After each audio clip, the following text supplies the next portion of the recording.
Hola y bienvenido al podcast de Tecnoapp 21. Episodios semanales con análisis, entrevistas y conversaciones sobre tecnología. Yo soy Javier López y te acompañaré en los próximos minutos. El panorama en las plataformas de newsletter se ha visto sacudido en las últimas semanas con el anuncio del cierre de una de las empresas más reconocidas en este sector, Review. Hoy os cuento mi migración hacia Substack y por qué resulta interesante tener una newsletter. ¡Comenzamos!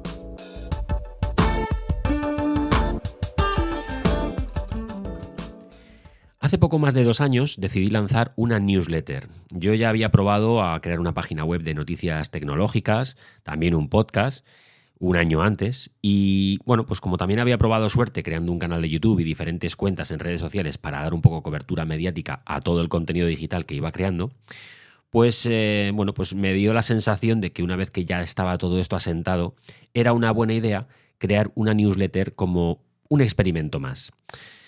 Para aquellos que aún no sepan muy bien qué es una newsletter, bueno, podríamos decir que son unos boletines encapsulados en el cuerpo de un email y que pueden tener todo tipo de formatos y temáticas porque es como un lienzo en blanco para que la empresa o el particular de turno se lance a poner en ellas lo que quiera. Realmente pueden poner en una newsletter, puedes ponerla, hacerla de lo que quieras. Las empresas suelen enviar newsletter con fines publicitarios, con ofertas, con descuentos de sus tiendas online. Este tipo de boletines los vemos mucho y es algo que consideramos generalmente spam o correo, muchas veces correo basura. Pero los creadores de contenido digital mandan las newsletters para captar y para fidelizar a sus seguidores. Y les envían noticias o generan newsletters de divulgación de cualquier temática imaginable. Es decir, aquí no penséis en algo en concreto. Hay newsletters de todo tipo, ¿no?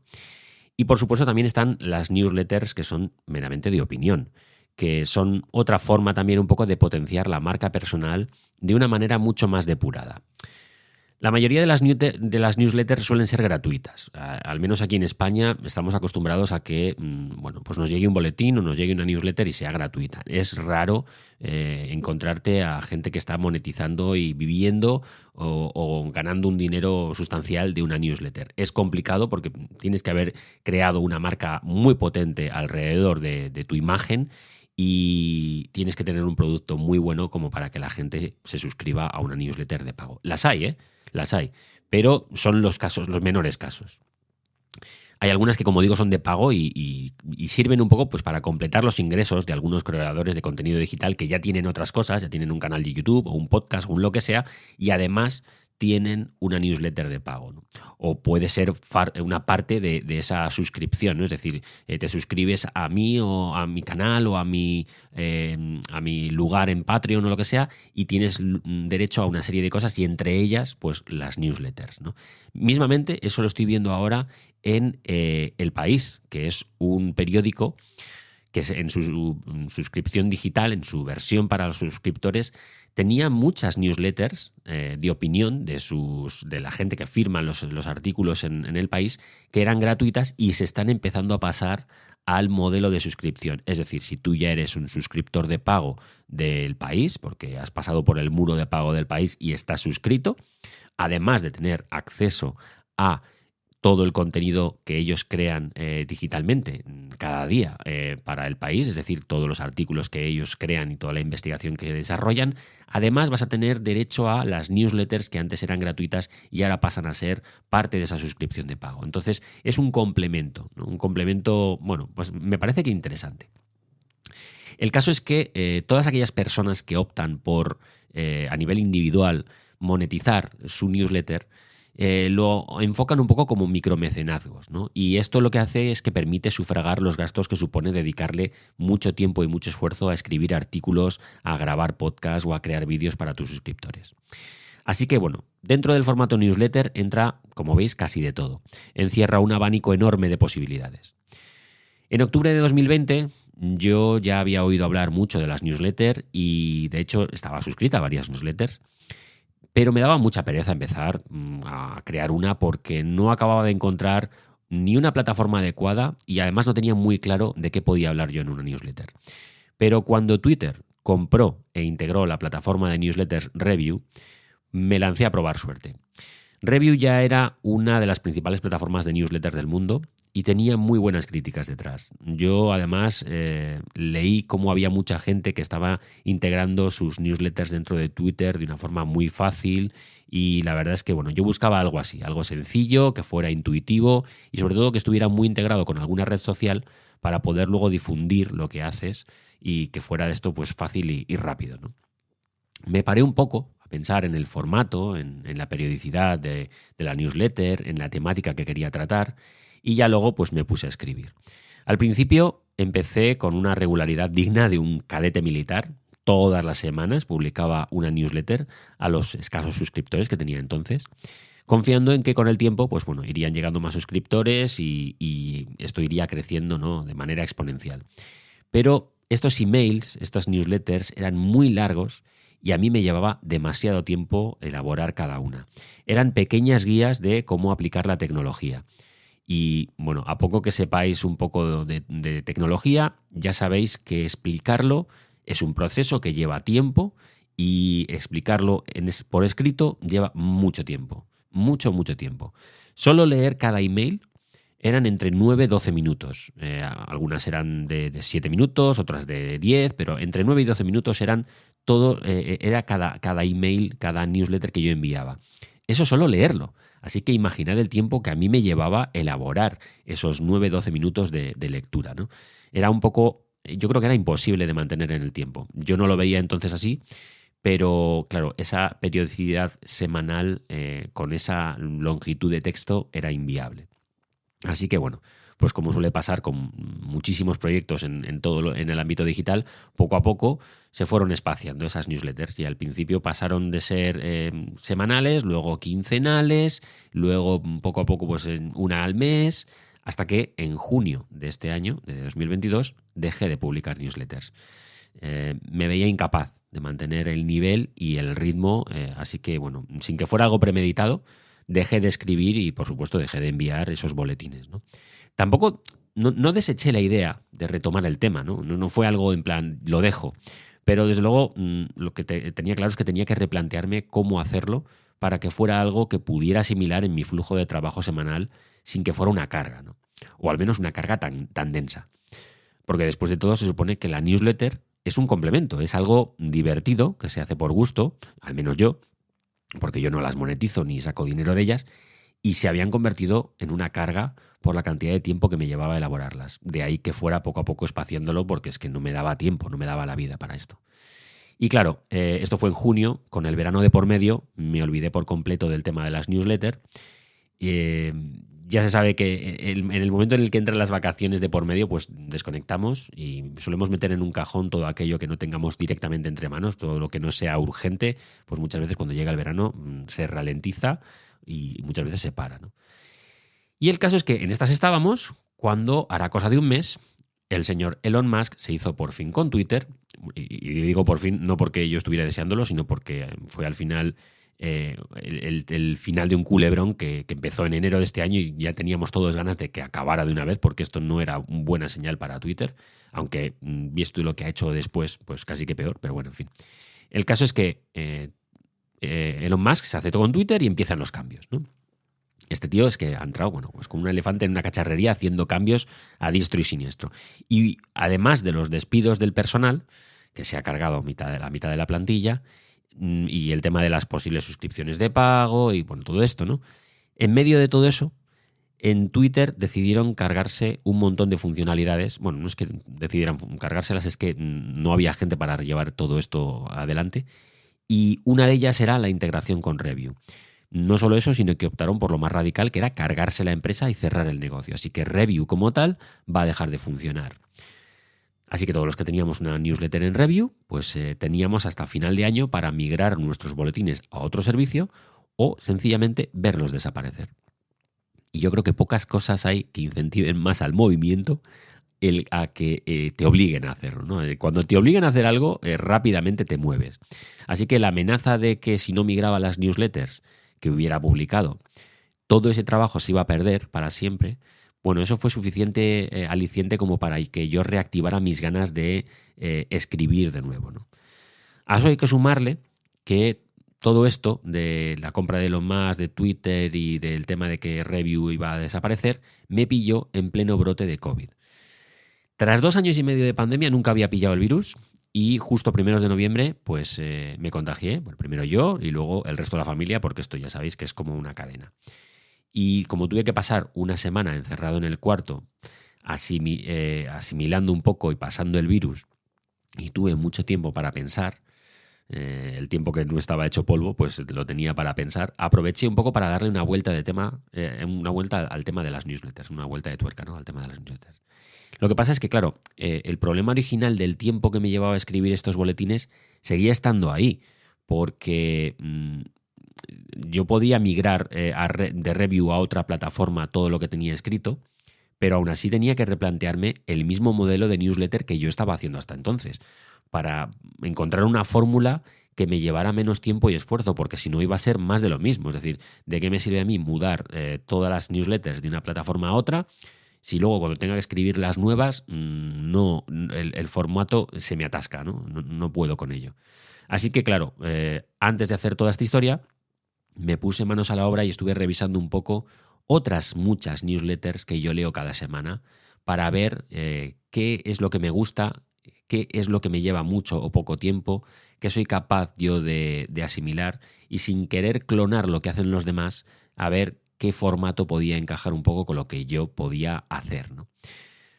Tenía muy claro que no iba a hacer un boletín informativo de noticias, porque ya hay muchos y muy buenos sobre tecnología, mismamente el de Mixio, que es diario y que Alex Barredo le dedica muchísimo tiempo y que hace con mucho mimo y lo hace fantástico, y yo no quería repetir eso, ¿no? También tenía muy claro que no iba a repetir la fórmula de hacer un boletín didáctico o explicativo o de guías sobre cómo aplicar la tecnología en nuestro día a día, porque eso me llevaba muchísimo tiempo y no había una forma que yo pudiera mantener eso en el tiempo, salvo que hiciera un boletín cada mes y medio o cada 2 meses, y yo quería que fuera algo más periódico. Así que esas opciones de trasladar la experiencia del podcast a una newsletter, que ya tuvo su etapa, se acabó. Eso no quería volver a repetirlo ni continuar con lo que estaba haciendo. Quería hacer algo nuevo. Mi duda era si lanzar una newsletter de opinión sobre temas de tecnología o si sería mejor darle un enfoque diferente a la mayoría de newsletters que leo y que veo por ahí. Tenía ciertas dudas, pero bueno, más o menos ya iba despejando lo que no quería hacer y lo que sí.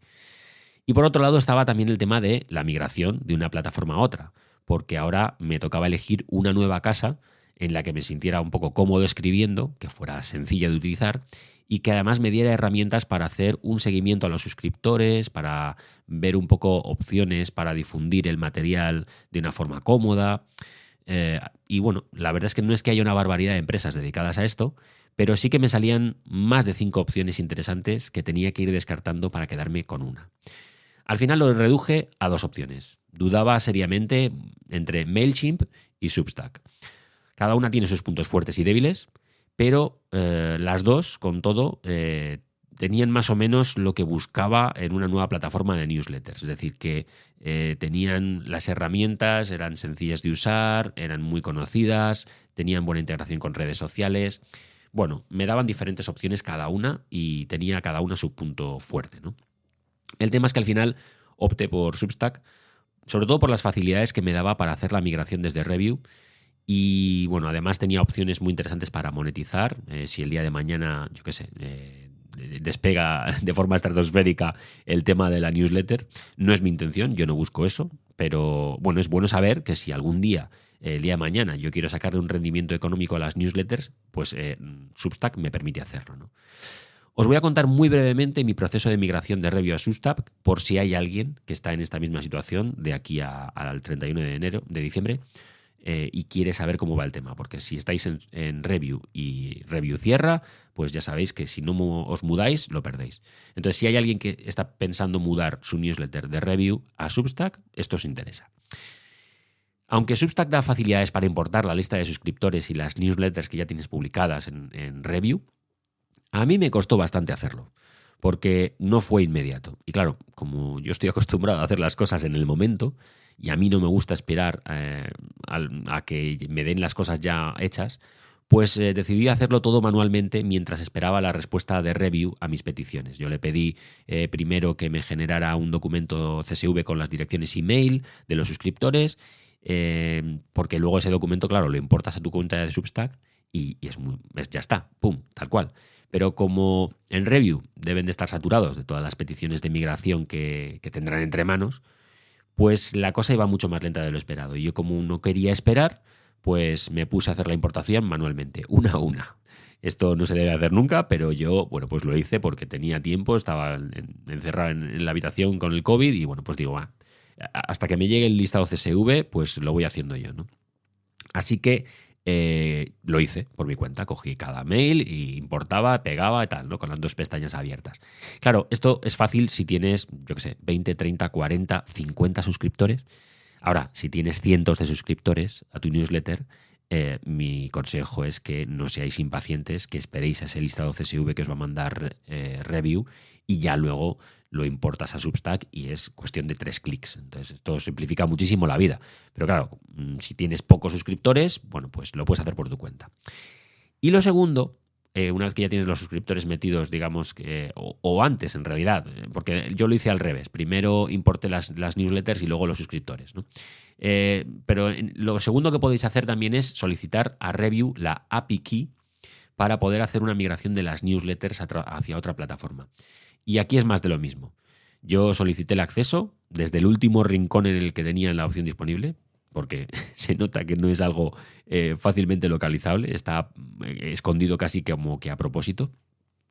Y abajo del todo de la web donde te lo ponen en las opciones, tienes ahí la opción de solicitar el API Key, ¿no? Y después pues te toca esperar unas horas, que en mi caso fue un día entero, y entonces te dan esa API Key, que esa API Key luego la importas a Substack y eso te vuelca directamente todas las newsletters con todo el contenido, con la fecha de publicación y demás. Pero de nuevo, yo con las prisas y con las ganas de empezar a migrarlo todo, pues como quería empezar ya a hacer nuevos posts, nuevas entradas de newsletter, pues me puse a importar el texto y las fotos de las viejas newsletters de Review y para cuando me dieron la API Key ya lo tenía todo migrado. Así que en menos de 24 horas ya había migrado todas las newsletters. También es verdad que solo eran 19, entonces no eran tampoco una barbaridad. Pero bueno, son 19 newsletters que copié a mano y hice un copia y pega básicamente de Review a Substack. Os digo lo mismo que con lo de los suscriptores. Si tenéis muchos boletines, yo os recomiendo que esperéis el API Key, porque esto sí que es una cuestión de horas, porque luego el proceso es sencillísimo y lleva muy poco tiempo. Yo, ya te digo, 19 newsletters, pues bueno, hice un copia y pega y a correr. Pero me llevó un tiempo que me podía haber ahorrado. Sí que es cierto que, como digo, es mucho mejor hacer la migración a través del API Key, porque eso lo que hace es que te vuelca todo, absolutamente todo. Es decir, la fecha de publicación, todo en su sitio, todo exactamente igual, y tú tienes clonadas las newsletters de un lugar a otro, ¿no? Y luego, bueno, una vez que tienes todo clonado, de Review a Substack, lo que me quedaba era despedirme de una plataforma y anunciar la migración a la nueva. A ver, para los suscriptores la verdad es que no cambia nada, porque ellos siguen recibiendo las newsletters igual. Quizá pueda variar un poco el formato, la tipografía de una plataforma u otra, pero el resto es igual. Es decir, reciben un email de mi parte y punto, ya está, no hay más. Pero para los que hacemos una newsletter, cambia por completo todo. Es decir, cuando tú estás en una plataforma de newsletter y te cambias a otra, cambia todo. Desde la interfaz, desde la que estamos escribiendo, a la plataforma que las publica, la forma en que programas las newsletters, todo, ¿no? Y como yo, además de migrar de plataforma, iba a cambiar radicalmente el enfoque de contenido, pues era imprescindible lanzar una newsletter desde Review para anunciar y para explicar los cambios, porque son muchas cosas a la vez. Es decir, cambias de plataforma, pero cambias de formato, de periodicidad, todo, ¿no? Así que cuando publiqué la última newsletter en Review, fue un poco la cuenta atrás para empezar un nuevo proyecto en Substack. Era muy fácil hacer ese último boletín, esa última newsletter de Review, explicando, mira, dejo esto aquí, empiezo ahora en otro sitio. Lo que no era tan sencillo era empezar a hacer las nuevas newsletters en Substack con la nueva temática y el enfoque, ¿no? Lo bueno es que, bueno, como iban a ser newsletters mucho más breves, las de Substack, y me iban a llevar mucho menos tiempo escribir cada una, pues, porque ya os digo, las de review eran de entre 9 y 12 minutos, algunas 7 u 8, pero 9-10 minutos. Esos 9 minutos lleva, como os digo, muchísimo tiempo escribir. Sin embargo, en Substack iba a hacer newsletters que tenía muy claro que quería que fueran de menos de 5 minutos de lectura. Preferiblemente unos 3, como estándar, ¿no? A lo mejor alguna se me puede ir a 4 o 5 minutos, pero vamos, 3 minutos más o menos de lectura. Y eso, claro, eso te da mucha más libertad a la hora de escribir de un tema, porque no me obligaba a desarrollar tanto ni a enrollarme tanto.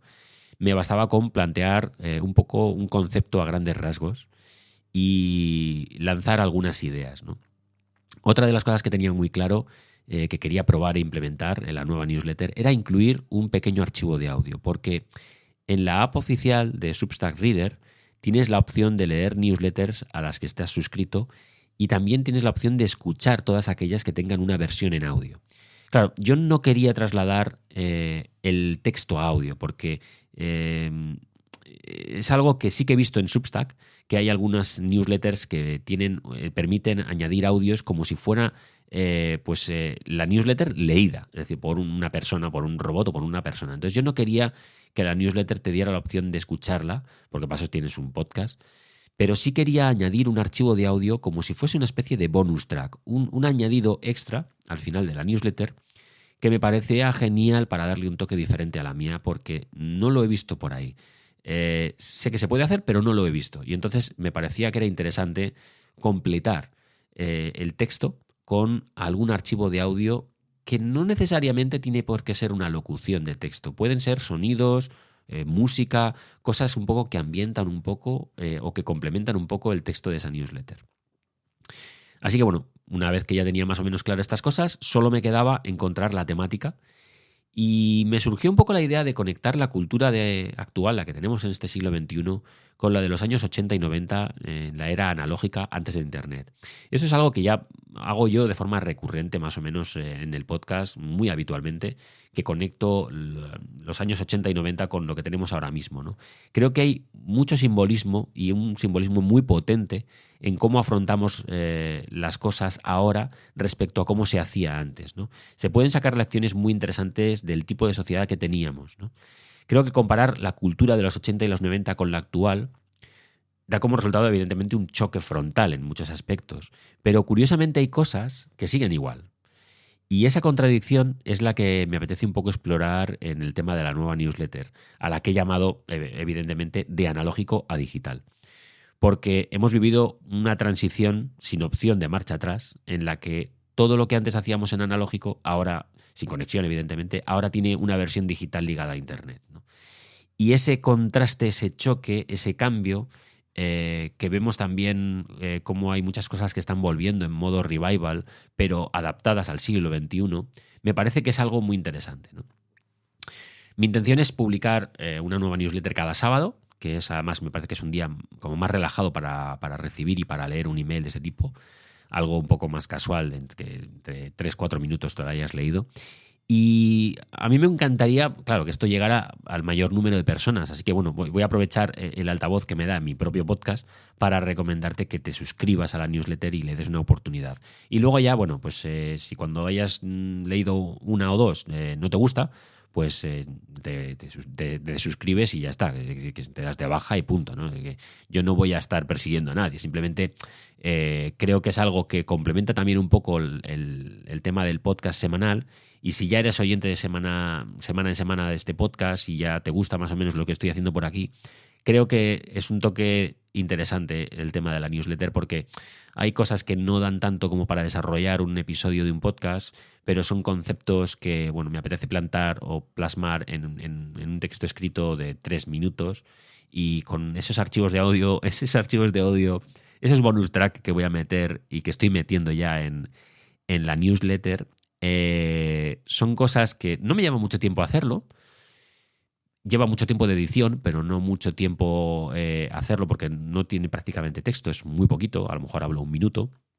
En un audio de 3 minutos, pues a lo mejor hablo un minuto y medio. Pero estoy metiendo sonidos y canciones y cosas de otra década que seguramente te vas a sentir identificado, vas a poder reconocer y seguramente te puedan gustar. Por eso yo creo que la newsletter, si escuchas habitualmente este podcast, la newsletter te va a gustar. Pero bueno, yo te recomiendo que te suscribas. En las notas del episodio dejaré el link para que os podáis suscribir a la nueva newsletter de Substack y a partir de ahí me contáis y me decís también, oye, pues mira, me gusta, no me gusta. Cuando me puse a revisar un poco las opciones que ofrece ahora Substack, he visto que en la misma elaboración de la newsletter, además de poder incluir un archivo de audio, me permite también tener un chat, una conversación de texto con la gente, ¿no? Con los suscriptores. Y eso también me ha parecido un puntazo, porque, claro, esto funciona muy bien sobre todo a través de la app para dispositivos móviles, de la app para iOS o Android, esa Substack Reader, que permite leer todas las newsletters que estemos suscritos y os puedo asegurar que cada vez hay más creadores de contenido que están metidos aquí. Hay gente como Antonio Ortiz, que es uno de los fundadores de Webedia, de Weblogs, o Javier Lacorte. Hay gente muy, muy conocida a nivel nacional y, por supuesto, hay muchísimos creadores estadounidenses que tienen unas newsletters que son espectaculares y que lo tienen en Substack, ¿no? Por ejemplo, Alex Barredo, Mixio, también está en Substack. Entonces hay newsletters muy, muy interesantes y cada vez va a haber más. Y yo creo que para ese menester que es leerlas y disfrutarlas, la app para móviles, la de iOS y Android, es muy buena opción. Yo os recomiendo que os la descarguéis y que leáis las newsletters a través de la app, mucho mejor incluso que verla a través de un lector la mensajería de correo electrónico, ¿no? Que es lo que habitualmente leemos. Y bueno, la verdad es que no sé muy bien cuánto tiempo seguiré con la newsletter. Acabo de empezarla, ¿no? Lo he cogido con muchas ganas, pero eso no significa que siempre pueda cumplir con esa periodicidad semanal, ¿no? Que realmente debe de ser así. Ya no solo para que crezca el número de suscriptores, sino porque, bueno, pues cuando recibes algo puntualmente, creo que lo suyo es ser tú fiel con tu audiencia, ¿no? Yo siempre he sido muy, muy, muy estricto y muy fiel con la audiencia de este podcast. Siempre he publicado todas las semanas religiosamente, menos los parones vacacionales, y me gustaría que la newsletter tuviera también esa periodicidad semanal. El viernes recibes o descargas el podcast en audio y el sábado tienes un pequeño añadido, una pequeña newsletter con pequeñas cositas, ¿no? Un texto de 3 minutos y un pequeño audio de también 2, 3, 4 minutos, algo diferente, ¿no? Entonces voy a intentar tomármelo muy, muy en serio. Voy a intentar mantener esta misma dinámica que llevo con el podcast, porque, como os digo, yo me lo he tomado siempre muy, muy en serio y por eso no he fallado ninguna semana desde hace 4 años. Y bueno, si además evidentemente veo que llegan más suscriptores a la newsletter y que recibo un poco de feedback, sobre todo positivo, que es lo que a uno le gusta recibir, ¿no? Pues entonces seguro que la mantengo, ¿no? Claro, si por el contrario la respuesta es fría o negativa y no veo que haya interés por la newsletter, pues es muy probable que le acabe dando carpetazo porque la gasolina de los creadores de contenido es el feedback positivo, ¿no? Tampoco es bueno obsesionarse con algo, es decir, que no siempre tenemos por qué triunfar en todo lo que hacemos. Hay que saber que tenemos límites, ¿no? Y que podemos hacer algo que no esté bien o que realmente no guste y no pasa nada. Se da carpetazo, se cierra una etapa y ya está. No hay por qué obcecarse con algo. Yo creo que lo más importante es, sobre todo, ser coherente y ser consecuente, ¿no? Así que si veo que esta segunda incursión en el mundo de las newsletters no cuaja o no responde a mis expectativas, pues intentaré avisaros con tiempo para que sepáis que la doy por finiquitada. No lo hice en su día, cuando en junio dejé de publicar newsletters, porque no la di por acabada esa etapa. Evidentemente murió por el tiempo, ¿no? Pero ya he aprendido la lección y no quiero que vuelva a pasar eso. Es decir, si yo veo que esto se empieza a alargar y que ya no es semanal, sino que empieza a ser quincenal, pues os avisaré. Como soy un tío muy positivo, pues yo confío en que esta newsletter sea un éxito y se mantenga mucho tiempo. Pero bueno, también me preparo para cualquier eventualidad. Ya me diréis por redes si vosotros sois lectores de newsletters, si estáis suscritos a muchas y cuáles son las que más os gustan. De momento seguimos la conversación por Twitter, que mientras exista Twitter seguiremos por ahí. Podéis localizarme ahí como @jlaumar. Y os recuerdo que si al final pues, Twitter desaparece, pues podremos seguir la conversación por el chat que tenemos en Telegram, que también sigue activo. Y como de costumbre os dejo los links en las notas del episodio Y también ahí, como os he dicho, tenéis el link para la newsletter para que os podáis suscribir fácilmente. Y antes de acabar, como de costumbre, no quiero dejar pasar nunca la oportunidad de daros las gracias a todos los que estáis ahí semana a semana apoyando este podcast, descargando el episodio. Y el viernes de la semana que viene, como de costumbre, habrá un nuevo episodio en las principales plataformas de streaming. Sin más, me despido. Nos vemos la semana que viene. Un cordial saludo.